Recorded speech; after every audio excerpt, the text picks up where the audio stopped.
city stat ki chipa England te I ama cricket siam hi na min thang hi na millionaire hi na ong piang thakai chianga a real estate a in alo teng zuwa kina billion bangza hiam asuma nga ina Africa missionary kwanina missionary organization ong bol hia tun leitung a missionary organization lian mama khat pen ama aive ama bel sita jing sang nai ni laka I mulo Africa khowot laka apuan adial inlam phalbi danin tuan leo chin puan za kisil zeliven mote inlama puan za sol silina lai siang thona simke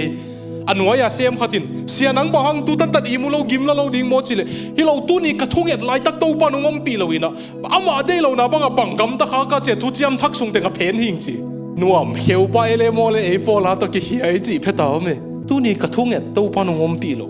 ade lo na banga bang hi kha ka yam chin thu chiam thak sung ka phen chi ta lo lin tua za pasen om pi na lung goloi via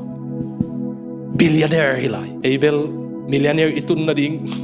to zai nai lo ina yang iza khong nei na thu pilota thu nget ding zangom non ke lai pol khat bang dui dei te nga ta hang